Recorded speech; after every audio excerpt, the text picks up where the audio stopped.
Okay, recording in 3, 2, 1. Greetings.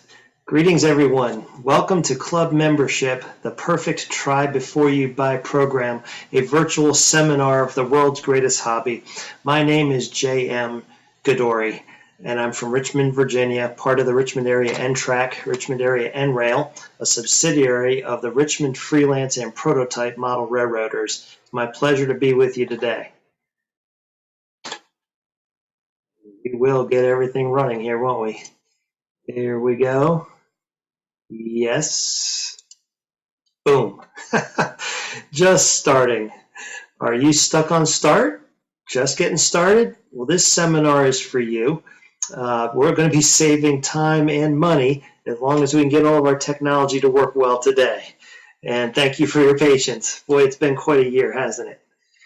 Well, I'm here to help you save that time and money, and after 25 years in the hobby, all of them in a club, I testify to you today that club membership helped me enjoy the very best experiences our hobby has to offer, all while avoiding time-wasting mistakes and thousands of misspent dollars. This is not time today to share every lesson I ever learned, nor would it be a good idea.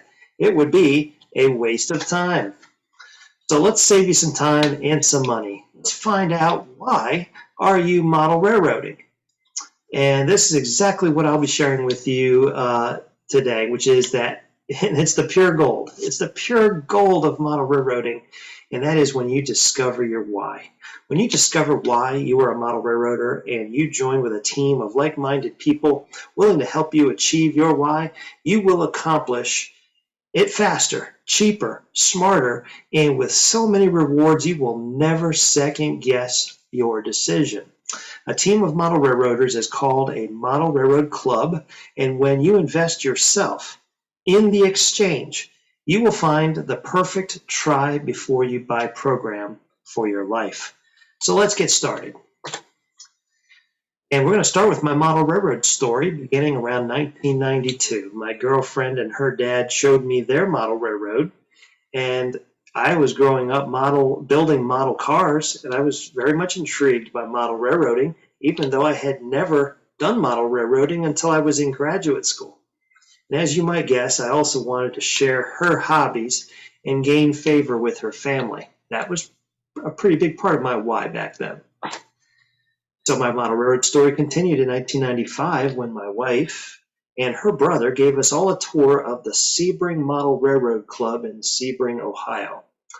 I was blown away by the massive layout, the high benchwork, the tall buildings. You can see them here. I mean, it was just enormous. Look where your head and shoulders are relative to that scenery, and the realism. Man, I was just hooked. And so I immediately searched to find, where am I going to find something like this in my hometown, Richmond, Virginia? And I think I found it. Richmond Freelance and Prototype, the RF&P Model Railroaders, was a multi-scale club housed in historic Broad Street Station. And there is a replica of the station. The club had formed as early as the 1940s, I discovered. They were sponsored by the Richmond, Fredericksburg, and Potomac Railroad, the original RF&P Railroad. And they moved to a new home, the club did, moved to a new home in Ashland, Virginia in 1998 when the Science Museum of Virginia, tenant since 1975, renovated. And after the move in 98, I already had many skills from the club that had started to build. In fact, I'd even started to build my first N-Track module. Here's a picture of me looking a little bit like a moose. Why is that? Oh, I was raised in New England, enjoying vacations at Moosehead Lake, Maine, and of course started a fall foliage scene called Lake Moose Covered Bridges. So there you see one of my earliest attempts. And in 2016, I refurbished 2 abandoned club modules, added them to that original Lake Moose module, and named the whole 3-module set Labor Day Weekend. Lake Moose Covered Bridges was joined by Polar Caves. You can actually see a little bit of that Polar Cave there in the background. And it was also with McGowan Pond, just a little bit beyond it. And what exactly did I know in 1996 when I first got started and joined the club? Well, in honesty, next to nothing. Small apartment, limited funds, few tools, no experience, just a vision, a dream, and I was part of a club. And that's not nothing. First thing the Ran Track Club gave to me was a Gadoury railer. There it is. The club was smart. Nobody wants to waste time while I took all day to set up my train. A re-railer, absolutely essential the smaller your trains get. Give yourself a break. Give yourself some time back right there. All right. So what else did I learn from a club? Well, as you might imagine, I had some questions. Oh, just a few. Oh yeah, maybe more than a few. Like, what is scale? What scale should I build? What roads should I model? How exactly do we lay track? And does the track need to be cleaned? What are these N-track standards that I've heard about? Is there a manual for this? Turns out there was. What about storage? I've got so many cars that didn't come in little jewel case boxes. Is there a good way to store them? And speaking of storage, where do I keep my tools? What kind of toolboxes is everyone using? And what tools do you put in the box? Because I remember I had almost nothing, almost no tools whatsoever.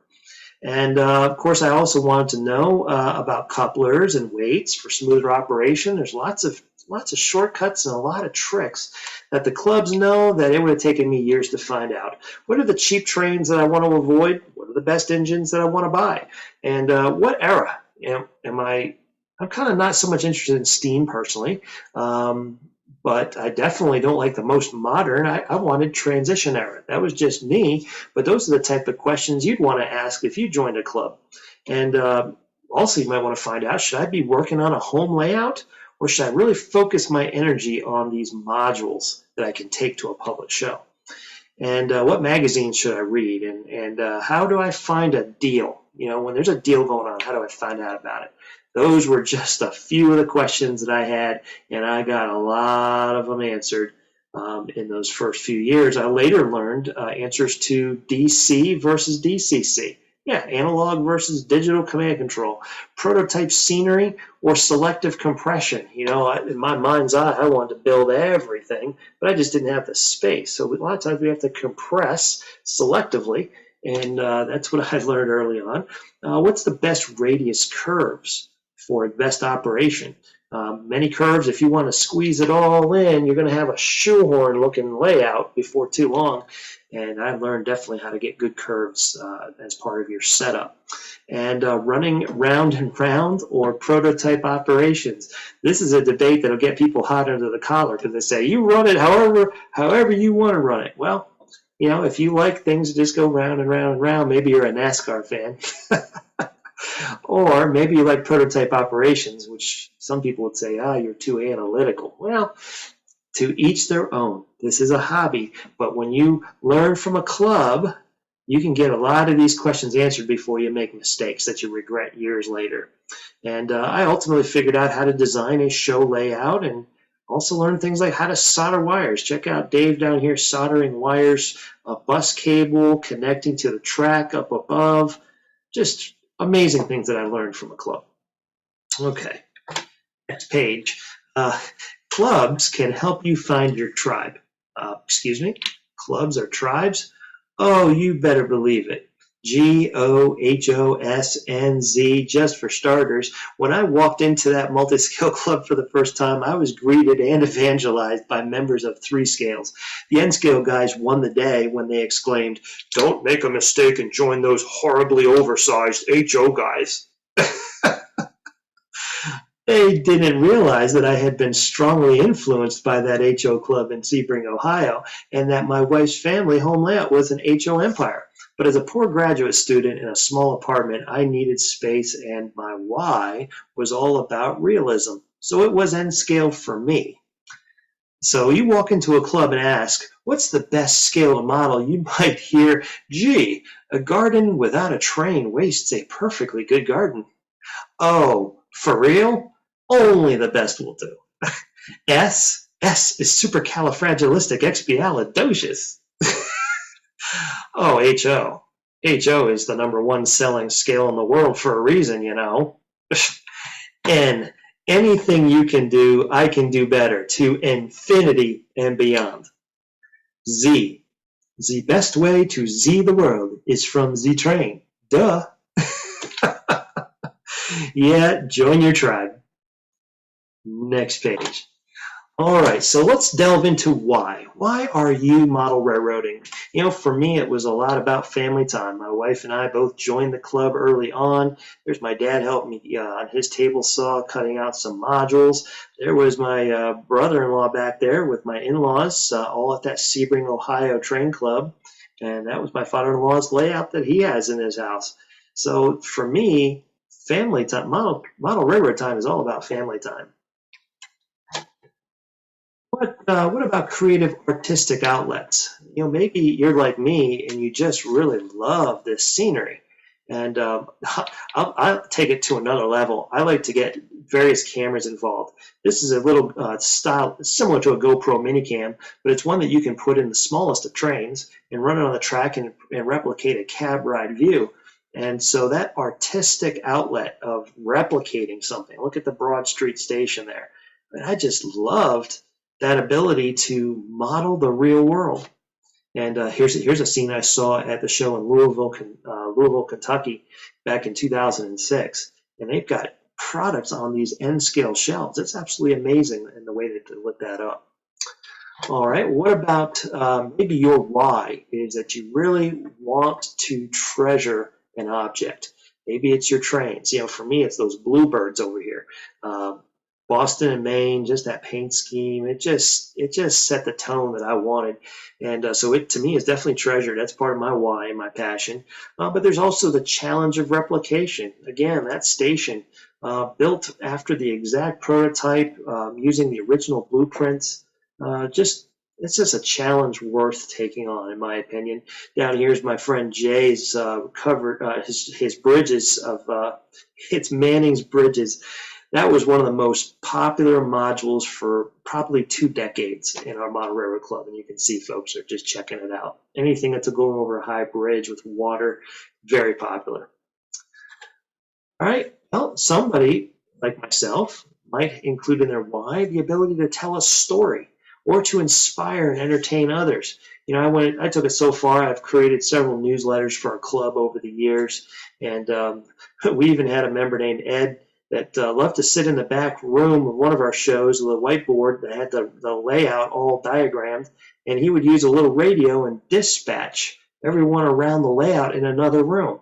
Is there any surprise that Edward graduated from high school, went on to become a dispatcher for CSX? There's a clue in there. Absolutely. Here's a couple guys that every single show, they're working on detailing cars, weathering rolling stock, building buildings, all in the effort to inspire and entertain the general public. And here's even an image of our club. We were asked and contracted with a local shoe store to decorate their windows for the holidays. And that was just a blast. And it was so fun to walk through that mall during the holiday seasons and see at least 5 windows all decorated up with model railroading. So entertaining, inspiring others, and telling a story, that is definitely a big part of our why. Maybe it's part of yours too. All right, what else might be our why? Well, you know what? Sometimes you just want to go where everybody knows your name. That sounds like Cheers. It is Cheers. Well, there we are at the Cheers bar. Not really, but it is a bar. And here's our group at a barbecue with our club room in the background. And over here we are in front of those windows I just mentioned, in front of the shoe store. Rail fanning after the event. This was an annual banquet at one of our Eastern End Lines train shows because we really like to eat. I mean, that seems to go hand in hand with model railroading is eating, and we do it really well. Everywhere we go, we seem to try to take a club photo just with everybody involved, call it the team photo. And so I really think that model railroading, it might be for your why, is just the travel. It's just being with other people. It's expanding those friendships that you've got. And I'll tell you, once you join a club, if you really are passionate about what you do and you love all of those things I just said, you might find yourselves a family for a lifetime. All right, next, Sometimes we do things just to win admiration and to make someone in our life proud. Or it might be to live in a world that you build that makes you feel home and satisfied. For me, I've got a picture of my father-in-law. He comes to some of my local shows. He was an HO, but he will gladly run the N scale with me there in Danville. And here's our club getting together for a monthly business meeting. And that's always fun to win the approval by keeping projects going and seeing where we're at, just making sure that we're always on schedule. Here's the group actually moving modules in and out. Participating in the setup is a big part of just being a club, being consistent and doing things well, doing things on schedule. That's the way the trains are designed to run, and that's the way a model railroad should run too, right? Here's some composite of different photos of our guys all having fun in different venues. And once again, there's a picture of me and my dad using the table saw. And I definitely am proud to show what I've done both in the hobby and in some cases I've actually taken my parents' careers and modeled them and incorporated them into some of my displays. Now, I know that there's a lot of folks who are looking to gain admiration from family that might be important to you. And here's one thing. I love travel, but these are some guys from our club that went to that Louisville convention. We're in front of the Galt House Hotel, and it was just a great time. Never forget these memories. All right. So my advice is to start at the end to find your why. What do I mean by that? Well, I would say go find a club. If you're brand new to the hobby, if this is your first day, go and find a local club that's got a layout. Borrow a train if you need be. Just don't be afraid to ask. And while you're running a train on an established, well-tested, scenically mature layout, make mental notes about what visually appealed to you. What would you improve on if you had the opportunity? Ask yourself, if I spent the rest of my life making something as cool as this experience, would I be satisfied with my effort? Would I be hungry for more?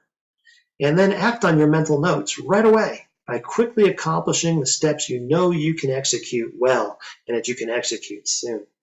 And then find out who's with you. Find your fan club. Is it your family, neighbors, club members? Maybe it's some of your coworkers will come along for the ride. Definitely church and civic groups can be a great source for people to come alongside and along with you to experience model railroading. And ultimately, the question is, who is impacted positively when you achieve your why? Our organization did a lot of shows to do fundraising for children's hospitals and things of that nature. Don't be mistaken. What we do for a hobby can have an enormous impact on others, just making their life a little bit brighter. All right. So let's go through a few quick hot tips. These are some styles of model railroads to admire. If you're new, you might not realize that there are railroads that just focus on the prototype. If it's not the Pennsylvania Railroad, then you're just not doing it right.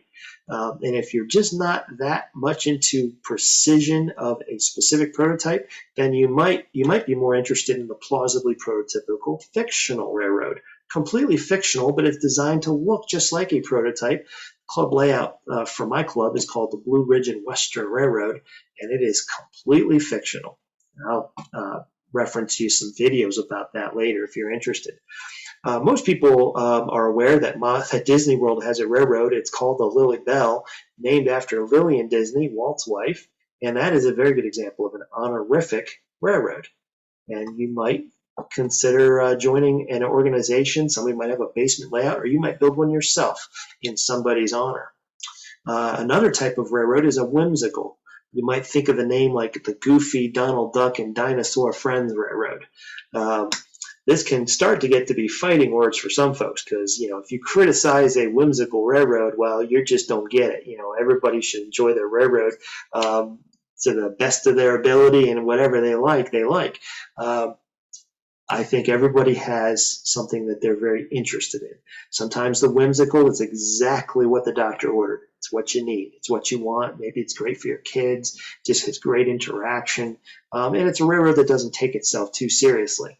On the other hand, you might want to steer away from the whimsical if those dinosaurs on the other layout just are kind of messing with your prototype Pennsylvania Railroad cachet.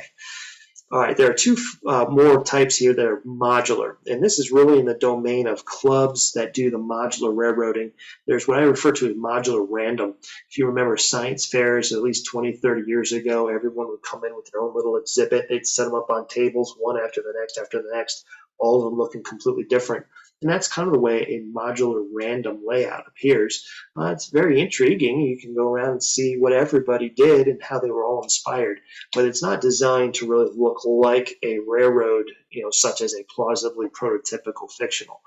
It doesn't have that particular style like the last one, which is a modular geographic flow railroad.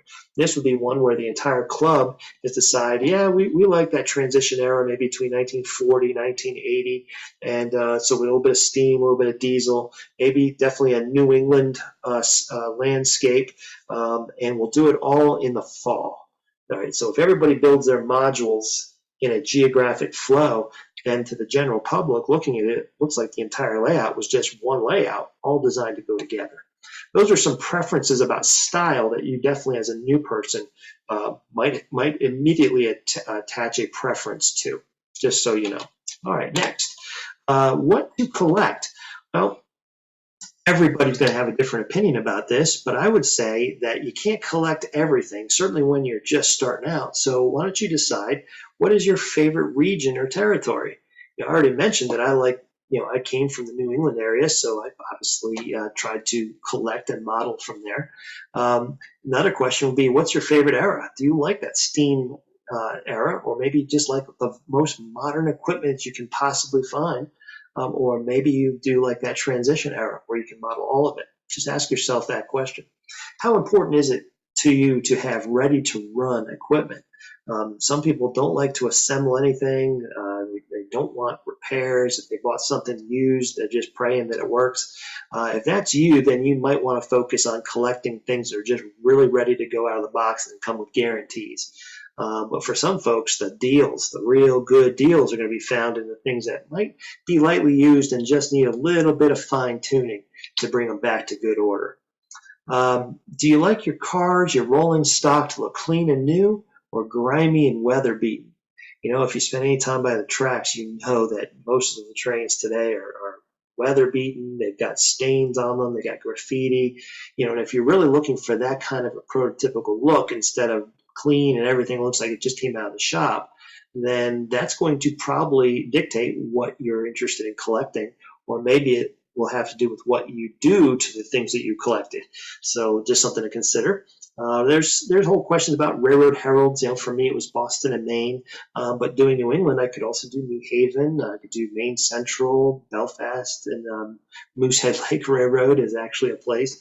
So those are some considerations. How many engines are you going to end up with, and how many different roads might you end up with?